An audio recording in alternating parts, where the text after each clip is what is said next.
Boa tarde a todos. É uma grande honra termos aqui connosco o Dr. José Tavares Rebelo para a apresentação do seu último livro. Numa tarde de um dia de semana, com os problemas de estacionamento que temos aqui na zona, acho que temos uma audiência bastante, a sala, o nosso auditório, bastante composto. Agradeço a todos, mais uma vez, pela vossa presença. Eu vou ser muito rápido naquilo que vou dizer. É uma introdução para dar as boas-vindas a todos mais uma vez. Permitam-me destacar aqui uma pessoa que foi o meu chefe máximo nas Forças Armadas, o Sr. General Luís Araújo, que está aqui connosco. Foi chefe de Estado-Maior da Força Aérea e chefe de Estado-Maior-General das Forças Armadas. É um prazer revê-lo aqui nesta casa, que é sua, assim como de todos os que aqui estão. Temos também o Dr. Edwino Jesus, presidente da nossa Assembleia Geral, pessoa de referência desta casa. Temos um outro senhor oficial-general, médico da Força Aérea. Pronto, peço desculpa. Eu sou oficial reformado da Força Aérea. Engenheiro, mas oficial reformado da Força Aérea. E daí peço desculpa, mas não poderia deixar de referir estes meus camaradas, distintos camaradas. Portanto, as palavras curtas que eu vou dizer sobre sobre as pessoas que estão aqui na mesa, e em particular sobre o Dr. José Tavares Rebelo, que é natural de São Miguel, nasceu em Ponta Delgada, portanto é um conterrâneo meu, não só dos Açores em geral, mas de São Miguel. Eu também, embora não tenha o sotaque, sou um corisco mal amanhado, como é que costumo dizer. Nasci no Alto Tamanho de Deus, em Ponta Delgada, mas aqui o Dr. José Tavares Rebelo nasceu mesmo no centro de Ponta Delgada, porque é natural da freguesia de São Sebastião, ou seja, da matriz de Ponta Delgada. Estudou no Liceu Antero de Quental, em Ponta Delgada, de 1950 a 1960, durante 10 anos, onde foi colega de alguns ilustres açorianos, como Carlos Melo Bento, José Medeiros Ferreira, já falecido, e o Dr. João Bosco Mota Amaral. E o Dr. José Manuel César Alves está aqui também. Eu peço desculpa de não ter referido. Portanto, licenciou-se em História pela Universidade de Coimbra, casou-se na cidade do Porto, na freguesia da Sé, e é pai de 2 rapazes, um deles está aqui, filho, Jorge Rebelo. Antes de passar a um aspecto muito significativo, há aqui um outro que eu vou referir, é que o Dr. José Tavares Rebelo também tem uma ligação à Força Aérea, porque, não tendo seguido carreira militar, foi alferes miliciano da Polícia Aérea em Angola, onde fez uma comissão de 63 a 65. Depois tem diversas outras... durante a sua vida exerceu várias funções, entre as quais presidente do Conselho Diretivo da Escola Augusto César Pires de Lima, no Porto, durante 9 anos. Finalmente, é membro de diversas instituições de reconhecido mérito, entre as quais o Instituto Cultural de Ponta Delgada.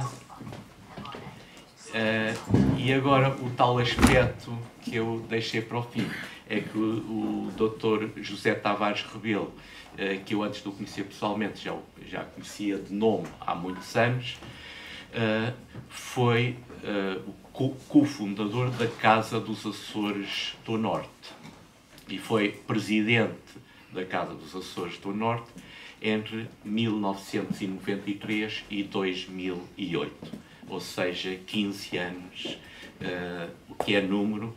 Eu que estou aqui à frente de Lisboa há um ano, sei que isto não é pera doce e calculo que o Porto não seja também seja trabalhoso, seja um lugar trabalhoso, certamente. Foi, além disso, o Dr. Tavares Rebelo foi um dos ideólogos de uma coisa que existe há alguns anos, que talvez as pessoas, algumas não conhecerão, que foi o ano passado, passaram 20 anos que foi criado o Conselho Mundial das Casas dos Açores. Esse Conselho Mundial das Casas dos Açores abrange atualmente 15 casas dos Açores. A Casa dos Açores de Lisboa, a nossa é a mais antiga, nasceu em 1927, portanto faz este ano 91 anos, mas entretanto foram-se criando outras casas e é uma rede informal, digamos, que colabora lealmente com as autoridades regionais para a promoção dos Açores, da região autónoma dos Açores, enfim, para ajudar em tudo o que for possível que seja de interesse e bom para os Açores. Esse Conselho Mundial foi constituído há 20 anos, neste momento já há 15 casas, 3 no Canadá, 2 nos Estados Unidos da América, 5 no Brasil, 1 no Uruguai, 1 na Bermuda, e dá-me ideia, e as 3 aqui no continente, a do Porto, a do Norte, a de Lisboa e a do Algarve. Não sei se me estou a esquecer de alguma. Pronto. É isto, portanto, o doutor, mesmo para terminar, o doutor Tavares Rebelo foi um dos ideólogos e está ligado à fundação deste Conselho Mundial das Casas dos Açores, falando-se agora de que eventualmente será criada uma casa também no Havaí, para onde houve uma grande imigração açoriana para o Havaí. E há tradições açorianas que se mantêm hoje em dia no Havaí. Eu peço desculpa, estou assim, se calhar a divagar um pouco. E pronto. Eu quero ainda referir aqui à minha esquerda está a senhora doutora Anabela Almeida. Eu vou só dizer 3 ou 4 palavras. A doutora Anabela Almeida é licenciada em português e, entretanto, doutorou-se, e a tese de doutoramento dela, embora a doutora Anabela Almeida seja de Lisboa, mas a tese de doutoramento dela foi sobre o poeta açoriano Armando Cortes Rodrigues. Portanto, digamos que estamos aqui perante a maior especialista em Armando Cortes Rodrigues, certamente que sim. E será a doutora Anabela Almeida que fará a apresentação da obra que nos traz aqui hoje, ou seja, o livro A Pulseira de Ouro, do Dr. Tavares Rebelo. Ali na ponta esquerda está a doutora Ana Luísa Costa, que, pronto, eu sei tanta coisa sobre ela que tenho dificuldade. Pronto. É uma pessoa já muito antiga, aqui na Casa dos Açores em Lisboa, uma figura de referência também da nossa casa. É licenciada em Germânicas, mas tem um gosto especial por poesia e tem uma outra característica que é aqui uma das dizases de serviço ao serviço da Casa dos Açores em Lisboa. Portanto, nós temos necessidade de alguém que diga bem poesia, geralmente contactamos aqui esta nossa conterrânea Luísa Costa. Pronto.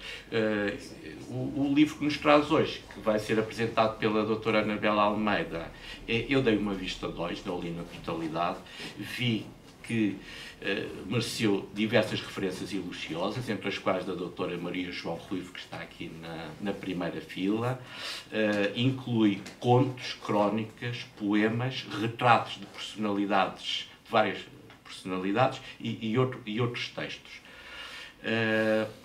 Chamou-me a atenção, por exemplo, um artigo sobre um açoriano, Canto Rezende, que sofreu em Timor a quando da ocupação japonesa na Segunda Guerra Mundial.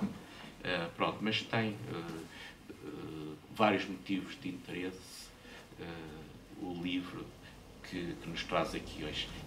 Pronto, sem mais, peço desculpa de falar tanto, já me tenho acusado que eu realmente sou muito falador. Vou passar então aqui a palavra à doutora Anabela Almeida. Muito obrigada. Muito obrigado. Muito obrigada. Antes de mais, quero dizer-vos, é um prazer voltar a esta casa que traz a um espaço que me é particularmente grato. Já o aqui disse, as minhas raízes são lisboetas, sou uma alfacinha típica, pai, mãe, avós aqui nasceram nesta cidade, mas creio que talvez um dia alguém me há de descobrir, há de haver qualquer gene açoriano no meu ADN que eu desconheço, mas haverá seguramente. Posto isto, portanto, e quero desde já agradecer ao Sr. Presidente da Casa dos Açores, ao Sr. José Rebelo, doutora Luísa Costa, e umas palavras prévias. Antes de mais, um agradecimento muito especial ao Dr. José Rebelo pelo honroso convite para vir a esta casa açoriana partilhar a minha leitura de A Pulseira de Ouro e outras histórias. E permitam-me que vos transmita o alcance desta minha gratidão. Conheci pessoalmente o Dr. José Rebelo em novembro último na Casa dos Açores do Norte. As circunstâncias não nos permitiram conversar mais de 10 minutos. E, no entanto, o que senti não foi somente o de ter conhecido uma pessoa com tudo bom que isso implica, sobretudo tratando-se de uma pessoa de bem, como é o Dr. Rebelo, mas o de me reencontrar com um amigo que me conhecesse de há muitos anos. Sou grata ao Dr. José Rebelo por o sentir meu amigo. Sou grata ao Dr. José Rebelo por me confiar a apresentação, neste espaço açoriano, deste livro que decifro singular. Ao consultarmos o sumário que apresenta o livro, constatamos que ele está dividido em 5 partes, aparentemente distintas: contos, crónicas, poemas, retratos e outros textos. Dir-se-ia, portanto, tratar-se de um livro que reúne diferentes textos representativos do labor literário e cultural do seu autor, ou seja, um livro que nos apresenta as múltiplas facetas da escrita de José Manuel Tavares Rebelo, o contista, o cronista, o poeta, o historiador, o homem de cultura. E, de facto, este livro também é isso. Porém, o que releva desta aparente heterogeneidade textual e discursiva é a sua unidade. Há em todos os textos, do conto ao retrato, um elemento constante: a procura da realização do bem comum fundada nos valores universais humanos. A bondade é a maior de todas as qualidades. Inclui a beleza, a justiça e a verdade. É com estes versos de Manuel António Pina que José Manuel Tavares Rebelo inicia este livro, terminando dizendo: creio na realização da utopia, porque sei que vou alcançar o invisível. Esta certeza dá-me força para caminhar e ânimo para viver. Eis, segundo o meu sentir, o elemento mais marcante da unidade deste livro: a realização da utopia, ou seja, a construção de um mundo fraterno, uno na diversidade, cultivador da paz e do respeito por todos os seres que habitam esta casa comum a que chamamos terra.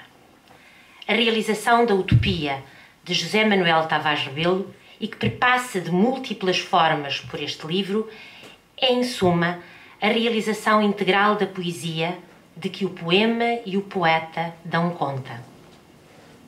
O poema Quando Olhares o Céu, do Natal de 2014, e dirigido aos netos.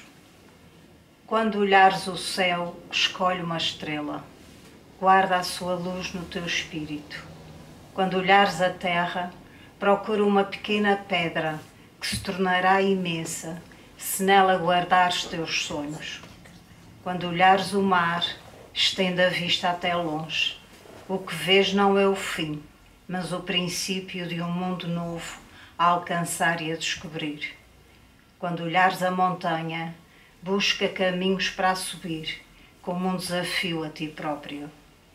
Quando olhares o fogo, aprenda a amar. Quando olhares uma árvore, procura ser como ela, forte, elegante e protetora. Quando olhares uma pessoa, transmite beleza e bondade, de modo a que ela sinta.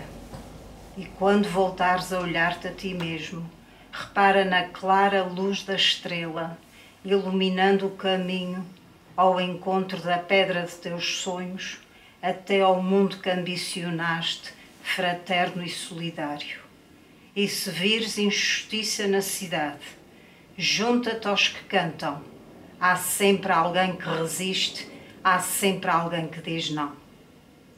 Sentirás a sombra da tua árvore, derramando paz e harmonia, alegria e liberdade sobre as gentes do mundo. No conto da aldeia abandonada à revolta dos poetas, uma história contada na noite de Natal, os poetas são protagonistas de uma revolução que triunfa e, tomando o poder, imitem as determinações através dos versos dos seus poemas.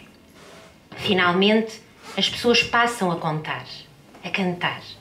Portugal ficará uma nação livre, fraterna e solidária, pronta a renascer na noite feliz. Assim termina esta história, contada pelo avô Luís. O avô Luís, personagem desta ficção, ou o avô paterno do autor, cuja vida e obra bem poderia ser definida pelas palavras com que termina este conto, que são as seguintes. Este conto é para fazer agir. Nós podemos realizar utopias. O Natal é transformador. É tempo de fraternidade global. É tempo. O avô do autor, Luís Francisco Bicudo, tal como Antero, seu mestre no verso e nos ideais, pôs termo à vida no dia 13 de abril de 1918. Passam, portanto, no próximo dia 13, 100 anos, sobre a morte desta personalidade da cultura portuguesa, que, de entre outros aspectos, lhe devemos a apresentação em Portugal, através do Diário dos Açores, do movimento futurista de Marinetti. Um movimento estético, ideológico e político, que determinou a vida do homem do último século e, consequentemente, muito do que hoje somos. Luís Francisco Bicudo, em consonância com a sua integridade e honestidade, deu a notícia do novo movimento, transcrevendo integralmente o manifesto, bem como a entrevista que Marinetti dera ao Figaro. Não sonega nem parodia a informação, como outros fizeram, mas porque os textos que divulgam estão dominados pela apologia da guerra, pela morte de Deus e pelo endeusamento da máquina, Luís Francisco Bicudo esboça a sua preocupação face ao movimento, dizendo: o futurismo será como que um hino, a marcha guerreira das novas ideias, e é um mau sinal quando estas monstruosidades começam a tocar a sensibilidade humana. Estávamos em agosto de 1909. Luís Bicudo sentiu que algo de negativo emergia e aponta ao caminho. Esperemos com confiança que, para além do túnel, uma serena e branca luz de verdade nos há de iluminar a todos. O que tem sido verdade há dezenas de séculos, o que tem inspirado todas as religiões e todas as filosofias, continuará a ser a verdade e brilhará com todo o seu esplendor, como após uma noite nebulosa e de tormenta, o sol radioso de uma alvorada pura. Também escrito em 2014, o poema A Minha Luz, dedicado à ACAP, aos seus associados, dirigentes e equipas técnicas. O Voga corria manso ao entardecer. Os teus olhos brilhavam tanto, iluminados por um raio de sol, refletido pela luz vinda das águas que passavam na margem, molhando teus pés descalços. De súbito, a luz escureceu. Teus olhos já não brilhavam, embora sentisse no meu rosto o calor do sol poente. A luz agora era outra. Era uma luz desconhecida, doce e suave, que tomava a pouco e pouco o lugar da que se ia apagando dos meus olhos. Esta nova luz era mais intensa e forte. Fazia-me ver a bondade de tanta gente que por mim passava. Tornava-me mais atento aos sons das árvores, das águas e das aves.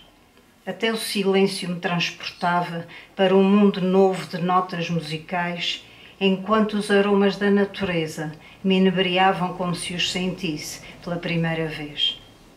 Procurava palavras indescobertas para te dizer que no jardim das rosas vermelhas já só aspirava o seu perfume. Já a luz desaparecera dos meus olhos. Alguma coisa de novo tinha acontecido. Não via o que via antes, mas via o que antes não via. Uma luz se apagara dos meus olhos, dando lugar a outra luz tão brilhante que me fazia pressentir a luz da tua bondade e a beleza dos sons e das cores de um mundo novo. Encontrara finalmente a minha luz, aquela que não se apaga e que nos traz a força para caminhar com esperança e alegria.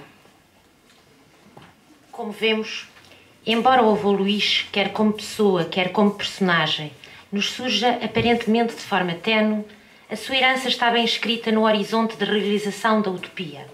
Este avô, aqui personagem, surgirá referido mais à frente no retrato de Alice Pimentel, a fundadora do escotismo dos Açores. A fundadora do escotismo nos Açores. E este diálogo intertextual é, para mim, outro elemento de unidade deste livro e caracterizador da sua singularidade. Com efeito, há ecos que perpassam de uns textos para outros, dialogando, complementando-se ou completando-se. Ficcional e real interagem, fundindo-se. As personagens dos contos, como vimos no exemplo acima apresentado, fundem-se com as personalidades que surgem na crónica ou nos retratos. De igual modo, assistimos à fusão entre narrador e autor, entre espaços e lugares, da Ilha Atlântica e da cidade do Douro, as duas cidades genésicas do autor. Por exemplo, o conto de Ana Durban ou a crónica Os Anos 40 do Soldado Teixeira remetem-nos para o mesmo tempo, lugar e circunstância do retrato de Egito Gonçalves, o poeta que se formou na Universidade de Ponta Delgada. De Egito Gonçalves, melopeia para um futuro talvez sim. O poema é de 1973, mesmo que eu não dissesse a data, veriam depois mais ou menos quando é que era escrito. O som está bom? Tá. Um dia destes abrir-se-ão as portas e entraremos todos na cidade. Um dia destes teremos um domingo e haverá água límpida e potável. Um dia destes contaremos contos de terrores antigos, de perseguições, e poremos os verbos no passado, felizes de escaparmos ao massacre. Um dia destes o silêncio quebrará para sair uma canção de amor. Um dia destes a noite abrir-se-á e tu serás o rosto descoberto. Um dia destes poremos no zoológico os últimos hipopótamos da cidade e cortaremos o resto dos tentáculos que nos mantêm à mercê do grande polvo. Um dia destes as palavras serão públicas e não escreverão penas de morte, não servirão para mentir, atraiçoar, para ferir os amigos ou matá-los. Um dia destes construiremos um museu com os retratos do medo e da tortura, do diabo, do crime, da miséria, na galeria dos antepassados. Um dia destes teremos tempo de juntar os bocados de nós próprios e colá-los. Um dia destes não seremos obrigados a sempre recusar de mão fechada. Um dia destes tu serás tangível e os meus dedos poderão desapertar-te. Um dia destes os 4 cavaleiros estarão na cadeia sem cavalos. Um dia destes não será com juras clandestinas que a esperança se fará. Um dia destes a fome não poderá comprar de novo lâminas de barba. Um dia destes abrir-se-ão as portas e dançaremos nas ruas da cidade. Um dia destes beberemos todos a cerveja da alegria e amizade. Um dia destes secarão as lágrimas e teremos cartas vindas da Europa. Um dia destes a vida será fértil e o dia seguinte estará sempre aberto. Meus amigos, meu amor, um dia destes. Egito Gonçalves, cujo poema ouvimos, tal como o soldado Teixeira, ambos oriundos da região portuense, chegam a São Miguel. Desculpem, ouviram o que eu disse? Ouviram? Chegam a São Miguel, dizia eu, Egito Gonçalves, tal como o soldado Teixeira, chegam a São Miguel no início dos anos 40, integrando um corpo militar. Estes homens, tal como outros, revelam-se ativos não naquilo que os levou à ilha, mas no que à cultura diz respeito, determinando este facto o rumo das suas vidas. No conto de Diana Durban, surge-nos um jovem de 17 anos apaixonado por esta atriz. Esta paixão, a suposta intriga, é um pretexto para o narrador inscrever, através do ficcional, o que o real raramente consegue. Com efeito, na companhia deste jovem apaixonado por Diana Durban e que ansiava por uma literatura que fosse a expressão de si próprios, percorremos os espaços e lugares de Ponta Delgada dos anos de 40, sentindo o pulsar da vida desta cidade, bem como o de um grupo de jovens que, apesar de forças adversas, afirmou o modernismo na arte e literaturas açorianas. Jovens nos anos de 40 e hoje homens e mulheres cujos nomes estão inscritos na cultura portuguesa, como seja o do ator Carlos Wallenstein, da poetisa Madalena Ferrand ou do ensaísta, professor e poeta Eduino de Jesus, de quem o narrador toma de empréstimo um poema para terminar o conto. Só um som, sem sentido.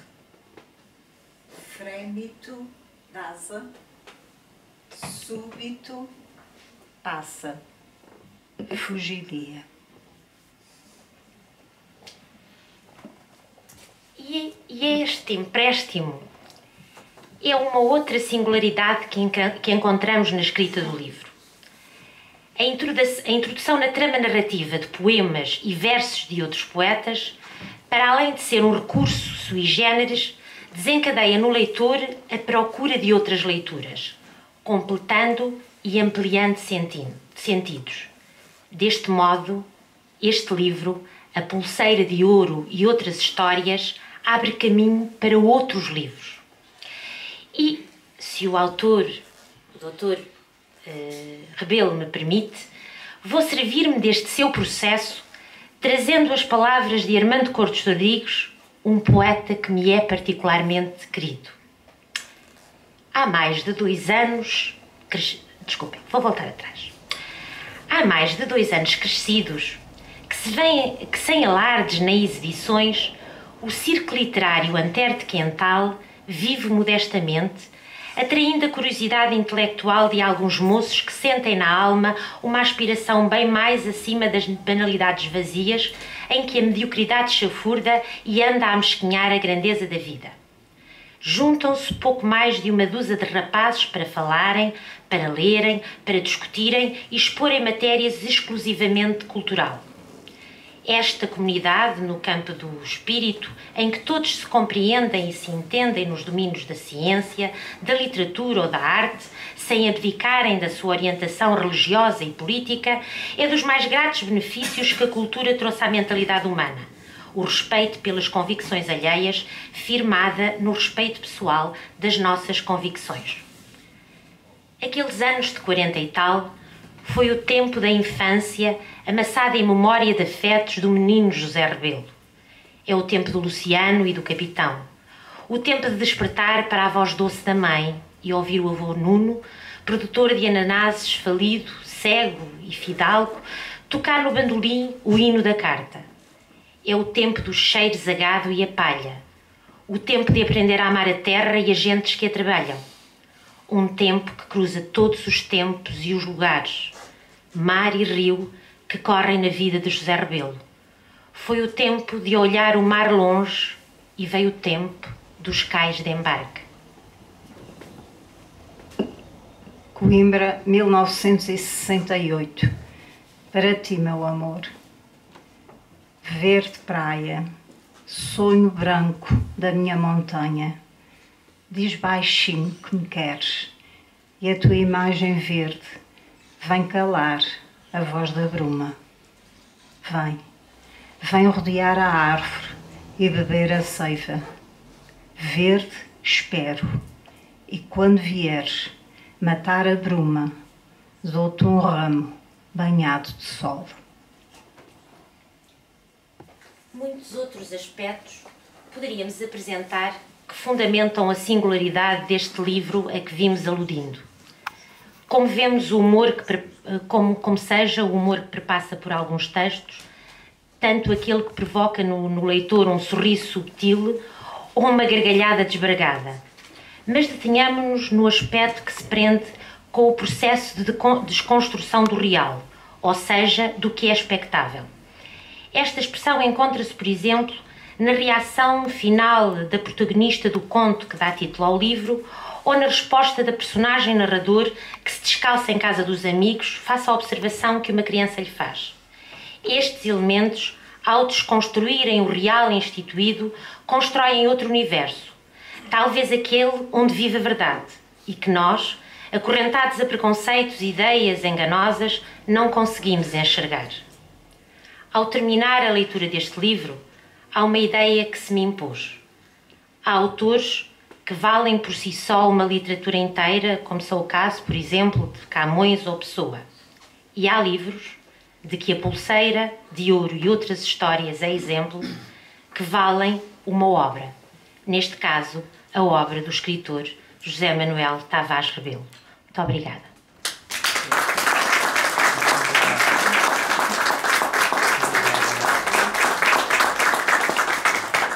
Eu só agora é que posso dizer alguma coisa, Zé, porque eu não quis interromper. Eu quero agradecer o teu convite que me honrou tanto. Zé, que me agradou tanto quando me telefonaste a pedir para ler os teus poemas. Nós somos amigos desde os anos 60 em Coimbra. O Zé, quando foi presidente da Casa dos Açores do Norte, teve a amabilidade de me convidar para a inauguração da casa. Depois convidou-me várias vezes, fui ao Porto ler poesia. E um dia desafiei-o e disse ao Zé: ler isto tudo sozinho é sempre monótono. Por que é que tu não lês comigo? Ai não, eu nunca li poesia em público, não me peças isso. Mas leu muito bem e resultou muito bem e depois ficaste muito contente, não ficaste, Zé? Sim, sim. Portanto, eu assisti ao namoro do Zé com a Olímpia, em Coimbra, e tu assististe ao meu com o Paulo. E tenho uma grande amizade por ti e agradeço-te muito o teu convite, Zé. E parabéns, não li o livro ainda, mas sei que me vou consolar a ler este livro. Um beijinho muito grande para ti e obrigada.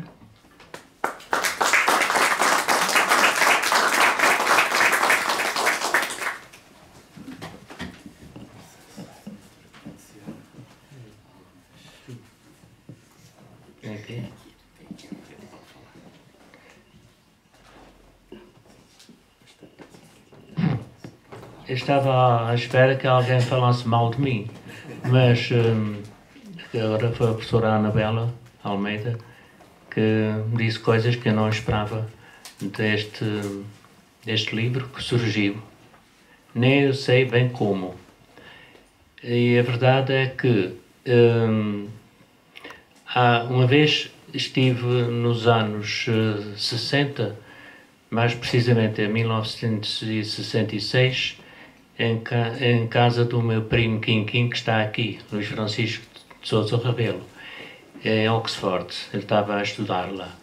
E uma vez tive lá uns dias, e ao passar por uma parede de um college, numa faculdade, vi lá escrito assim: Bach is God. João Sebastião Bach é Deus. Na altura eu estranhei, mas passei à frente. E assim, isto é um exemplo de uma das coisas que estranhei na minha vida e passaram por mim, ficaram cá dentro, e na altura deixei passar e pensava que não pensava mais naquilo. Mas assim como outras coisas que foram aparecendo na minha vida, na minha infância, na minha juventude, na passagem pelo Porto, por Coimbra, por Angola, e depois é como se, usando uma imagem do yoga, no yoga há a chamada respiração abdominal, em que se inspira ar para dentro e expira-se ar para fora. E estas coisas todas que passaram na minha vida ficaram cá dentro de mim, dentro da minha alma, do meu coração, do meu ser, e ficaram fechadas cá dentro. E com certeza começaram a germinar qualquer coisa. E só por volta dos 50 anos é que começaram a sair. E essa saída destas coisas que experienciei, eu que era uma pessoa um bocado introvertida, tímida e um pouco falador, tudo começou a exprimir-se em escrita. Comecei a escrever algumas coisas e, tal como, por exemplo, um poeta chamado Rui Belo, que escrevia assim: na minha poesia, aquilo que escrevo, as palavras que escrevo na minha poesia não são minhas, elas aparecem, são produto do ambiente, da experiência, que tudo. Por isso é que eu digo que não sou poeta nem escritor, mas simplesmente a partir dos 50 anos aquilo que estava dentro de mim começou a sair. E comecei a escrever para um jornal, o Jornal Atlântico Expresso, umas crónicas, umas coisas, e isso não é meu, é aquilo que é produto daquilo que estava dentro de mim e começou a sair. E depois tenho um prazer enorme em partilhar aquilo que escrevo. E até por muitos destes textos que estão neste livro, eu comecei a divulgá-los pela internet para muitos amigos que já os tinham na mão, já os conheciam. Por isso eu agradeço a todas as pessoas que se abeiraram de mim durante estes anos e que fizeram crescer cá dentro alguma coisa que saiu agora neste livro, e que, se não fosse a boa vontade de tantos amigos que me ajudaram a fazer este livro, ele não teria existido.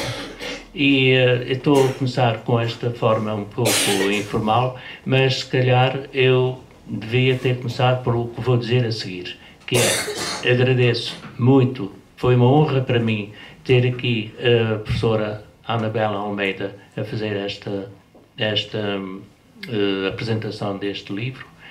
Eu disse coisas que eu não esperava, e agradeço muito à minha grande amiga Luísa Costa, do Tempo de Coimbra, ter dito os poemas que diz tão bem, como tinha dito já há anos anteriores. Neste aspecto ela diz cada vez melhor, não diz pior, diz melhor. E agradeço muito ao Sr. Engenheiro Coronel Eduardo Pinto Brito Coelho, presidente desta Casa dos Açores, ter-me dado a honra de apresentar este livro, este trabalho aqui nesta casa, que é a primeira, e que tenho um prazer enorme em estar aqui.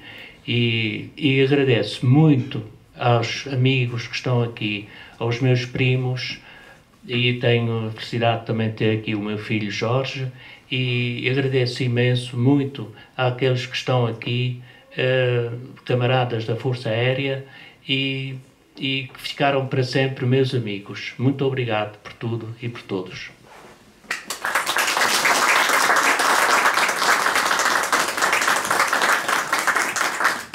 Doutor, no que me toca, não tenho nada que agradecer. A honra é toda nossa. A honra é aqui da Casa dos Açores em Lisboa, em ter esta sessão consigo. Eu não sei se o doutor sei que o doutor está com um bocadinho de pressa, que me confidenciou há pouco, por causa vai regressar ainda hoje ao Porto, segundo creio. De qualquer maneira, não sei se vai para as 7, abre-se alguma pergunta, que alguém queira, algum comentário da assistência, se o doutor concordar. Se não, de qualquer maneira, a seguir, como é de tradição aqui da casa, temos um chazinho para aquecer um pouco e podemos sempre conviver também um pouco mais aqui na sala ao lado, com um chá acompanhado de umas bolachas. Então, também, desculpe. Diga.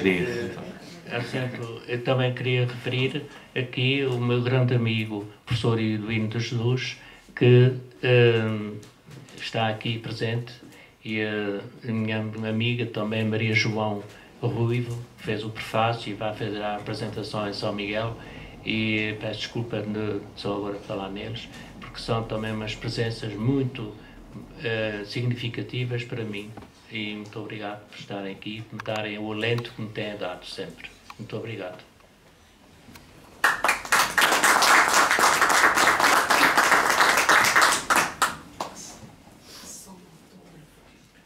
É verdade. Há a sessão, o livro, quem quiser adquirir o livro encontra-se ali à entrada, depois